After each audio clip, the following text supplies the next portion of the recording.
Welcome back to the deep dive. If you're joining us, well, you probably know the drill by now. We take a whole bunch of sources, cut through all the noise, and basically hand you the synthesized knowledge that really counts. Today, we're kind of stripping away all the complex stuff, the expensive things, the exotic ingredients. We're going right back to basics, fundamental power. Our source material today, it's all about what they call 10 foods for daily optimal health. And the strategy here argues that, true nutritional advantage, it doesn't come from the latest trendy superfood. Nope. It comes from consistently eating these highly accessible champion foods. So our mission today is to do a full deep dive on these 10 common items. We want to go beyond just the basic facts. We're looking for the nutritional gold, right? The chemical stuff happening inside, and importantly, an actionable strategy, something you can use to deploy this list effectively, like starting today. And that's really the core idea here, isn't it? Yeah. The main point is that optimal health, it's achieved through consistency. It's not about complexity. We get so overwhelmed with advice sometimes. But these sources, they boil it down. Just 10 items, things you can find in literally any grocery store. And to make it more than just, a random list, we've actually grouped these 10 foods systematically. So we're not just going down alphabetically. We're going to analyze them based on the major systems they protect and fuel. Starting with the brain and heart support, then moving into cellular defense, and finally sort of internal maintenance and structural integrity. We'll dig into not just what they are, but the real why behind their effectiveness, the nuts and bolts. Right, taking that list and turning it into a kind of integrated nutritional blueprint. Okay, let's unpack this. Let's start with the engine room, as you said, part 1. Fueling the core systems, brain, heart, and sustained energy. We're focusing on those essential fats and long-lasting performance. Exactly. We begin with the champions of essential fats. These are like the dual pillars supporting both that immediate energy need and long-term brain function. And the first item, the creamy powerhouse itself. The avocado. Avocados. They've definitely become huge culturally, haven't they? But sometimes that popularity, it kind of overshadows the specific nutritional stuff. Our source highlights them as a top provider of healthy monounsaturated fats. But what is that specific type of fat, monounsaturated? What does it do for us compared to, say, saturated fats or polyunsaturated? That difference is really key. When we talk monounsaturated fats, we're mainly talking about oleic acid. That's the same star player you find in olive oil. And its main benefit is primarily cardiovascular. Diets high in these fats, they've been linked again and again to reducing LDL cholesterol, that's the bad one, while often helping keep the HDL, the good cholesterol, stable. So it's actively working to optimize your blood lipid profile. But here's the detail that I think really lifts the avocado beyond just being a source of good fat. It's the sheer amount of potassium it has. The source is pretty emphatic about this. Avocados can pack in significantly more potassium, gram for gram, than the classic potassium go-to, the banana. Wow, okay. That is a detail I think a lot of people miss. We tend to link potassium with, workout recovery, electrolyte balance. Why is having this much potassium so important for overall health, beyond just stopping a leg cramp? Well, potassium is fundamental. It's involved in nearly every cell function because of its role in the sodium-potassium pump. Think of it like a tiny gatekeeper in your cells. This pump regulates fluid balance, electrical signals across cell membranes. It's pretty critical stuff. So getting enough potassium is vital for maintaining healthy blood pressure because it helps counteract the negative effects of too much sodium in our diets. For anyone focused on foundational health, the avocado delivers this essential mineral in a really absorbable form, packaged nicely with those healthy fats. And beyond that, those healthy fats, they're not just good for your system internally, they're practical aids for managing weight. Because they take longer to digest, they give you that feeling of sustained satiety. You feel full longer. Right.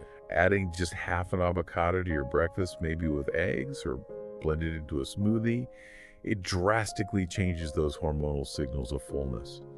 Makes it much easier to avoid snacking, avoid those mid-morning sugar cravings. It's a really effective caloric trade-up, swapping empty calories for something nutrient-dense and satisfying. Okay, so it's working on heart health metrics, providing critical minerals, and helping manage appetite. A real foundation builder. Now, let's pair that creamy powerhouse with the seafood superstar, salmon. The source calls it the cognitive connector. Yeah, salmon's inclusion is basically non-negotiable if you're serious about daily optimal health.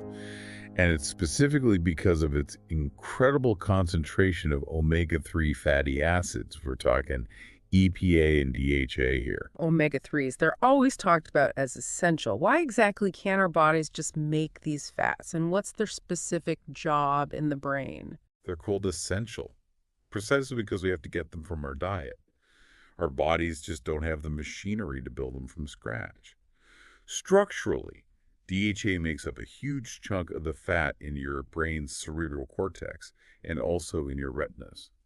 Think about your cell membranes not as stiff walls, but as fluid, dynamic structures. Omega-3s, especially DHA, make sure these membranes stay flexible.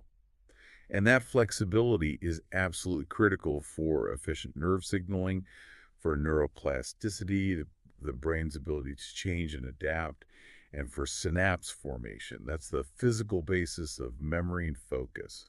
So you're literally improving your brain's hardware when you eat enough omega-3s. Improving the hardware. I like that. And the benefits, like the source points out, they're systemic. They go way beyond just the brain. The anti-inflammatory properties of both EPA and DHA are key for lowering triglyceride levels in your blood and generally supporting the health of your blood vessel linings. That's endothelial function. That directly lowers the risk of heart disease. And critically, there's a really strong link noted between omega-3 intake and mood regulation. It seems to help lessen symptoms of depression. Wow. That systemic impact, brain, heart, and mood, that really explains why it's rated so highly. Now, someone listening might immediately think about sourcing. 2 servings a week is the goal, right? But does the source give any tips on handling real-world worries like mercury levels?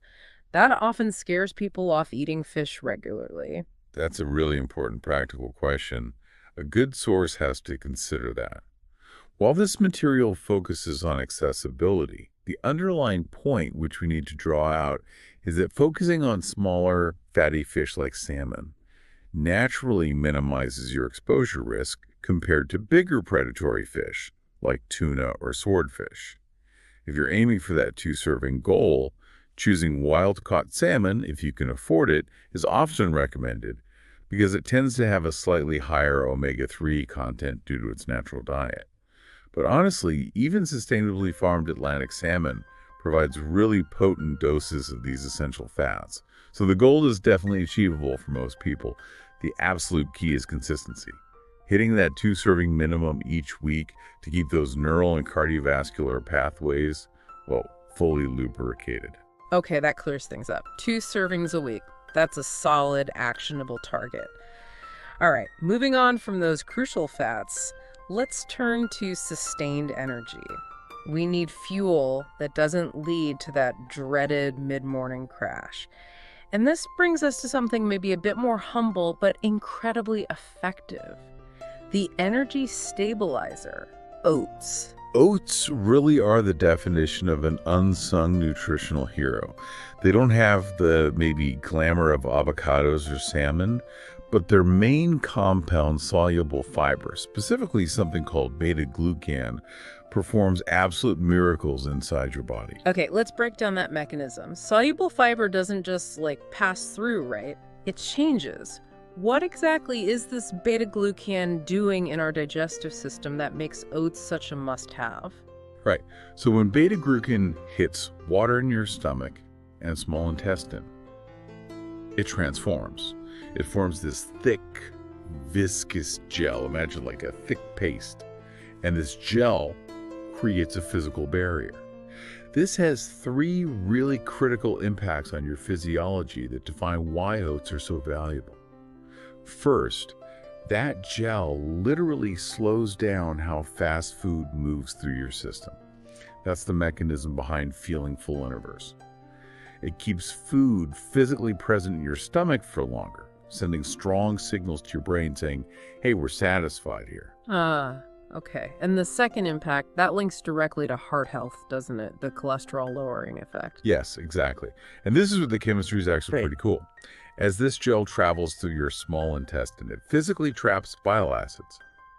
Now, bile acids are compounds your body makes from cholesterol to help digest fats. Right. When these bile acids get trapped in the gel and are then carried out of your body as waste, your liver is forced to pull more cholesterol out of your bloodstream to make new bile acids.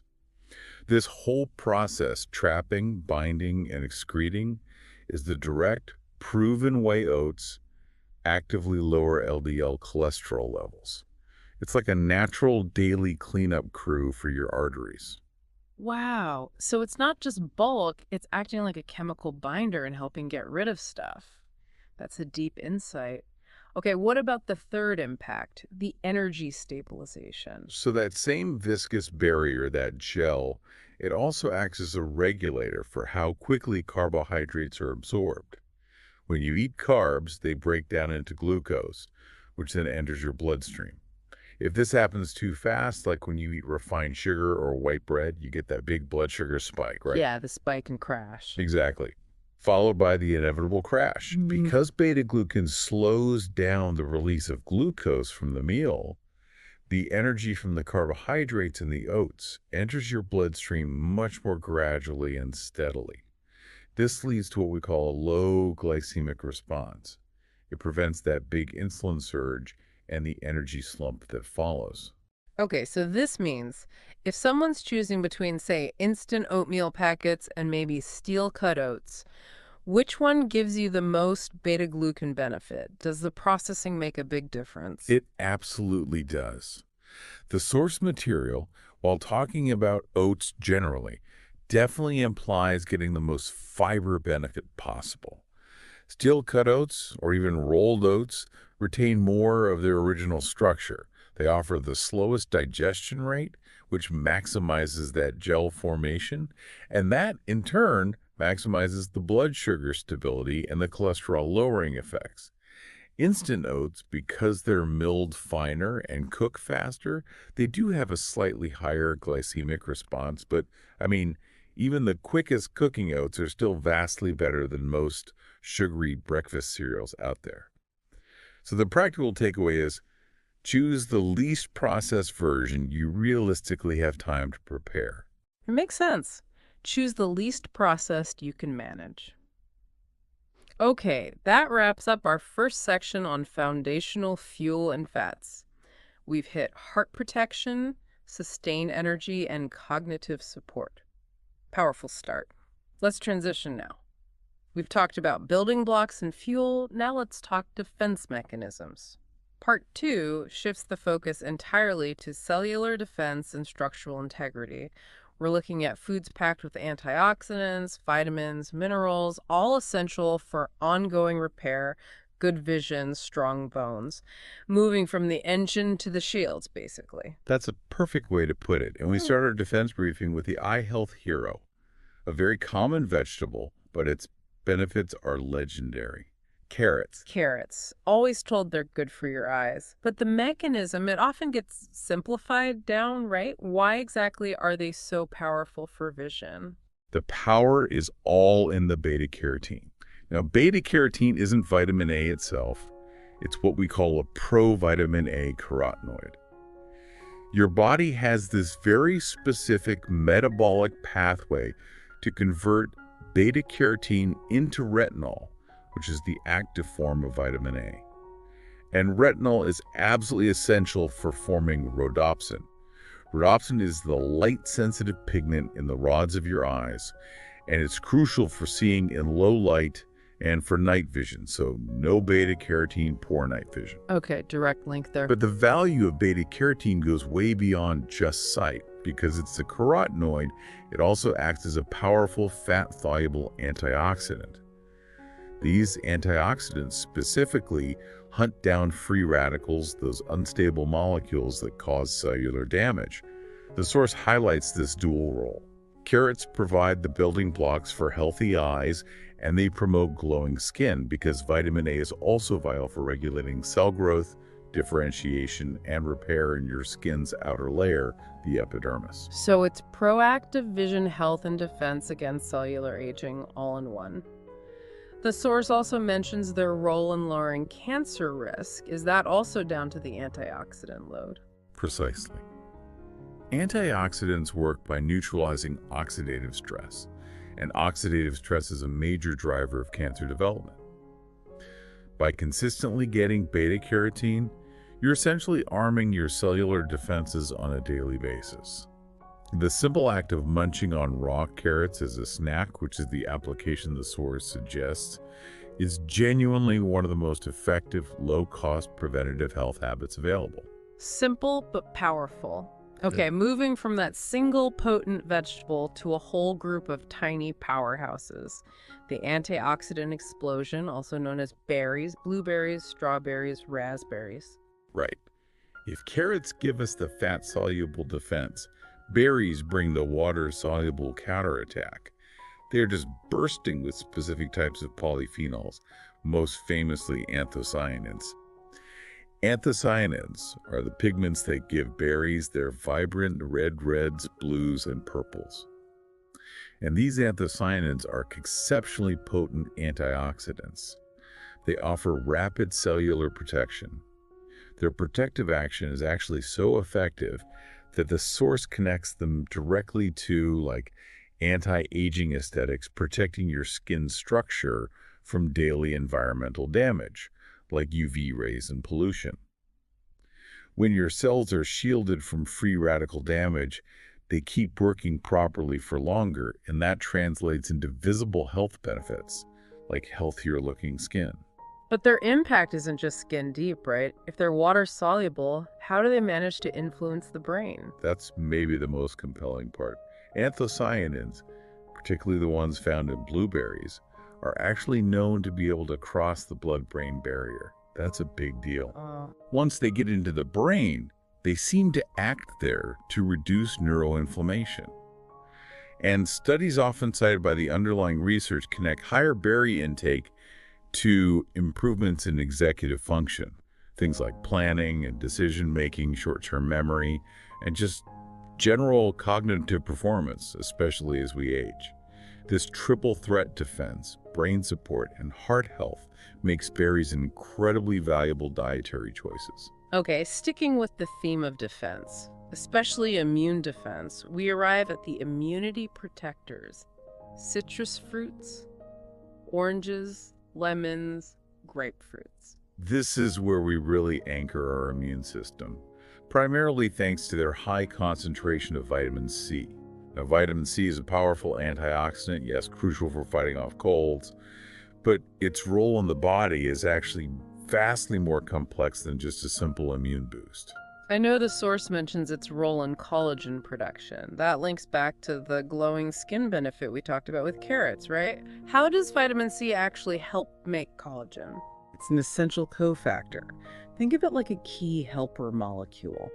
Vitamin C is required by specific enzymes, prolyl hydroxylase, and lysyl hydroxylase, whose job is to stabilize and cross-link collagen molecules. Without enough vitamin C, your body simply cannot produce stable, strong collagen. And this affects everything from your skin's elasticity and how well wounds heal to the actual integrity of your blood vessel walls. So it's foundational for structure. But the source also highlights a really critical secondary function, its role in iron absorption. This seems like a technical point, but it can significantly impact your daily energy levels, can't it? Oh, absolutely. This is essential knowledge, especially for anyone eating a mostly plant-based diet. Most of the iron you find in plants like spinach or beans is what's called non-heme iron. And non-heme iron is notoriously difficult for our bodies to absorb. It needs to be chemically changed, reduced actually, before our intestinal cells can take it up. Vitamin C, being a strong reducing agent, performs exactly this chemical change. It basically grabs onto the iron, chelates it, making it much more bioavailable, easier for your body to absorb and use. So adding a simple squeeze of lemon to a spinach salad or drinking a glass of orange juice with your bean chili isn't just good for your immune system, it dramatically optimizes how much iron you actually get from that meal. This directly helps fight fatigue caused by low iron levels. It's a perfect example of nutritional synergy foods working together. That is a really deep and practical takeaway. Pair your plant iron with vitamin C. Brilliant. Okay, now let's talk absolute building blocks for the body, starting with the complete protein star, eggs. Eggs are often described as one of the most complete foods available, and they really own that title. Their amino acid profile, those fundamental bits that make a protein, is considered the biological gold standard. We need high-quality protein for everything. Muscle repair, making enzymes, maintaining almost all our structural tissues. But beyond just the protein, the source drills down on a critical brain-specific detail: the concentration of choline in eggs. Choline. Yeah, that's often overlooked when we talk about brain health, isn't it? What's its direct role? Choline is an essential nutrient. Our bodies use it to make phosphatidylcholine, which is vital for the structure of our cell membranes. But maybe more importantly, it's used to synthesize acetylcholine. Acetylcholine is one of the brain's most critical neurotransmitters. It's heavily involved in muscle contraction, yes, but also alertness, memory formation, and mood regulation. It's basically a key part of the chemical language your nervous system uses to communicate. Okay. And the source material is really adamant about including eggs, precisely because choline deficiency is surprisingly common, especially maybe during pregnancy or for people who are very physically active. Eating eggs is just a highly efficient way to ensure you're getting enough of this brain lubricant, essentially. And this brings us right to that famous debate the source has to tackle, the yolk. For decades, people were told, fear the yolk because of cholesterol. What's the current scientific view reflected in this source material? The source delivers a really definitive, clear message on this, and we should absolutely amplify it. Don't fear the yolk. This is based on overwhelming evidence now showing that for the vast majority of people, the cholesterol you eat in foods like eggs doesn't significantly raise your blood cholesterol levels.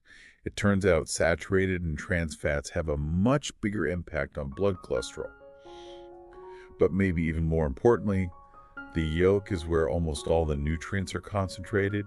If you throw away the yolk, you're tossing out the choline we just talked about, the fat-soluble vitamins A, D, E, K, most of the iron, the beneficial fats. Wow.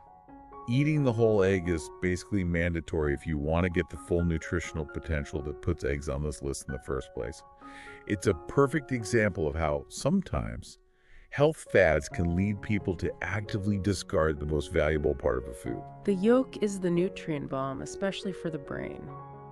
Okay, moving to our final structural component in this section, we have spinach, the leafy legend, described as nature's multivitamin. And it truly is a cornerstone of foundational health. Spinach is just incredibly dense in minerals that are crucial for structural integrity.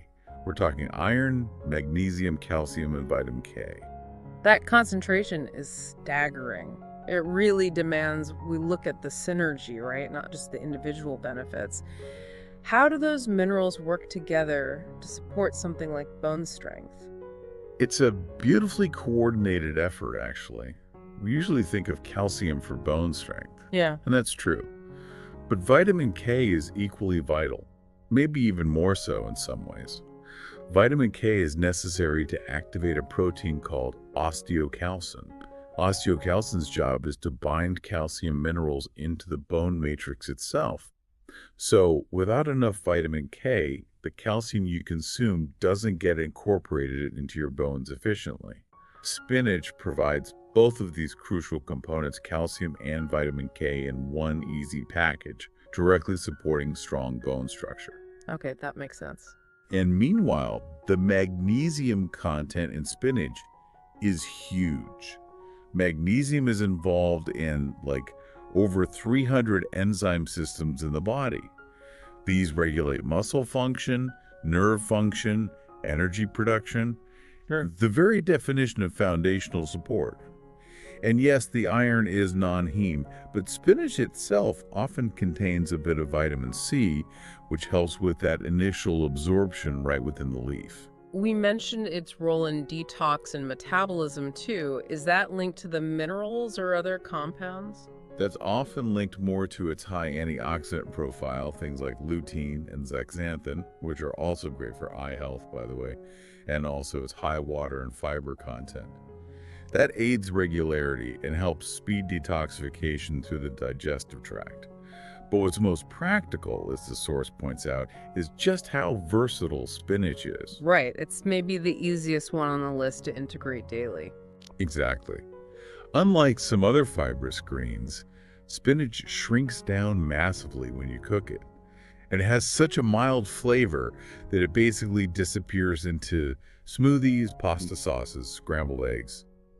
You can even bake it into things. You can easily consume a whole cup or more of raw spinach blended into something without even noticing it. That makes it super effective for maximizing your mineral and vitamin intake without having to make huge dietary changes. All right, so we've built the foundation, protected the brain, optimized the structural systems. Now we bring in the maintenance crew. Part 3 focuses on internal maintenance, gut health, disease prevention, and daily fiber. This is the stage where we make sure everything we've built stays clean, functional, and protected long term. Yeah, this is where the remaining foods really shine, providing that ongoing maintenance and protection against things like chronic inflammation. We begin with apples described as the inflammatory fighter. Now, we talked about fiber with oats. What's the specific contribution from apples? Is it different? It is slightly different. Apples bring a rich supply of pectin. Pectin is a type of soluble fiber, but it functions as an exceptional prebiotic. Now, unlike a probiotic, which introduces new bacteria to your gut, a prebiotic is essentially food for the beneficial bacteria already living there. By feeding good gut bugs, like strains of bifidobacteria and lactobacilli, apples help cultivate a healthy, diverse gut microbiome. And having a robust microbiome is directly linked to reduced systemic inflammation throughout the body, better immune function, and even improved mood. It's a really crucial part of internal harmony. And what about specific compounds? What contributes to its protective role against inflammation and for the heart? Well, beyond the fiber, which we know helps regulate cholesterol, apples especially, their skins are rich in a flavonoid called quercetin. Quercetin is a potent plant pigment with really strong anti-inflammatory properties. This active compound helps protect your vascular system, your blood vessels, and it's even been linked to better respiratory function. It's just a prime example of a simple everyday food providing quite sophisticated biological protection. And the source also highlights its ability to help control blood sugar levels. Right, and that regulation seems to be twofold. First, the fiber, as we discussed, slows down digestion, which smooths out the glucose curve after a meal. But also, the phytochemicals in apples, like quercetin, are thought to potentially improve insulin sensitivity directly at the cellular level. So it's this simple, portable, crunchy solution that fits perfectly with the source's whole philosophy of accessible, consistent health choices, an apple a day. There really is solid science behind that saying. Simple, effective. Okay, and finally, we arrive at the real heavy hitter of disease prevention, the undisputed champion in this category, broccoli. The source just calls it the green superfood. Broccoli absolutely earns that title. And it's because of its unique chemical profile. Yes, it's loaded with vitamin C, vitamin K, and folate, which we know support the immune system, bones, and cell replication. Great stuff. But its true superpower lies in these key plant compounds it contains, specifically compounds called glucosinolates. Now, when you chop or chew broccoli, these glucosinolates get converted into another compound called sulforaphane. Sulforaphane. Okay, that's the compound we need to really focus on for this deep dive. What is its mechanism? How does it actually work regarding disease prevention? Sulforaphane is an incredibly powerful activator of something called the NRF2 pathway in your cells. You can think of NRF2 as basically the master switch for your body's own internal detoxification and antioxidant defense systems. By flipping this NRF2 switch on, sulforaphane significantly ramps up the production of phase 2 detoxification enzymes, especially in the liver.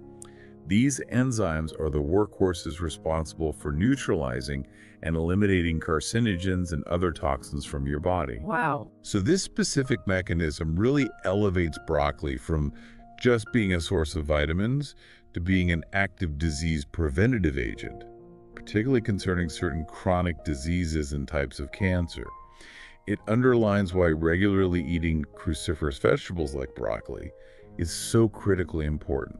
Okay, so if sulforaphane is the key, what's the best way for someone listening to prepare or eat broccoli to actually maximize the amount of that compound they get? Does cooking destroy it? That is a fantastic tactical question. Because the conversion to sulforaphane happens when the plant cells are physically damaged, chopping or chewing is essential. That starts the process. However, high heat, especially prolonged boiling, can rapidly degrade the enzyme myrosinase that's responsible for doing the conversion. So the best approach generally recommended is to chop the broccoli first, then let it sit for maybe 10, even up to 40 minutes before you cook it. This allows that conversion to sulforaphane to happen before the enzyme might be damaged by heat. Then steam it lightly, or maybe stir-fry it quickly rather than boiling or microwaving it excessively. This helps preserve the maximum possible sulforaphane yield. That's the kind of detail that turns general advice into an optimal health application. Then light steam. Got it. Okay, we have successfully navigated the full complexity and the amazing synergistic value of this entire list. Let's try and synthesize this now for everyone listening. Okay, so the 10 foods we've really dissected here are avocados, apples, carrots, broccoli, salmon, eggs, berries, spinach, oats, and citrus fruits. When you look at that whole roster, these simple, affordable items, the main takeaway message is just overwhelmingly clear, isn't it? Yeah, these items are absolutely foundational. They are not niche products. They're not expensive supplements from a fancy store. They are available in pretty much every community, which directly pushes back against that idea that optimal health is some kind of luxury product. Exactly right. The source's core philosophy really shines through here. Healthy eating is fundamentally about small, consistent choices that add up over time. We're talking about leveraging simple swaps, like switching a highly processed breakfast cereal for a bowl of oats, or tossing a handful of spinach into your omelet, or consciously aiming for those 2 servings of salmon each week. The sheer accessibility removes the excuse that healthy eating is too complicated or too difficult. And the power, it seems, truly lies in understanding the why behind the simplicity. We've covered boosting cognitive function with choline from eggs and omega-3s from salmon.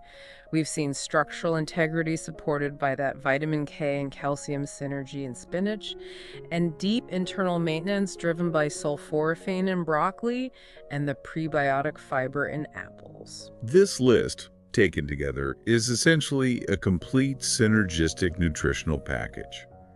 It addresses the body's incredibly diverse needs comprehensively, rather than just focusing on fixing single deficiencies one at a time. It really is a blueprint for durable, resilient, and accessible health. That brings us beautifully to our final thought for you, the listener. This comes straight from the philosophical implication of putting all these sources together. When you step back and look at a foundational food list like this one, a list that simultaneously supports heart health through monounsaturated fats and soluble fiber, boosts brain function via DHA and choline, strengthens bones with vitamin K and calcium, and aids in chronic disease prevention through compounds like sulforaphane, it really forces you to ask a necessary question. Should we view nutrition primarily as a system of targeted repair? Where we try to fix singular problems with isolated supplements after the fact? Or is the true, most efficient, and most robust path to optimal health actually found in the synergy of these simple, whole, accessible foods, where the benefits naturally overlap, compound on each other, and reinforce every single system in your body all at the same time? It encourages a complete shift in thinking, doesn't it? From just managing symptoms to actively building foundational nourishment. It makes you realize that sometimes the absolute best defense is just a consistently well-rounded whole food offense. Precisely. Focus on making these 10 daily champions a regular part of your life, and your body will naturally build a more sustainable, more resilient defense system from the inside out. Thank you so much for joining us for this deep dive. We really encourage you to take these tactful details, these insights, and start incorporating these foundational foods into your life, maybe starting today. Continue your own personal knowledge journey toward truly optimal and refreshingly simple health. We'll see you next time.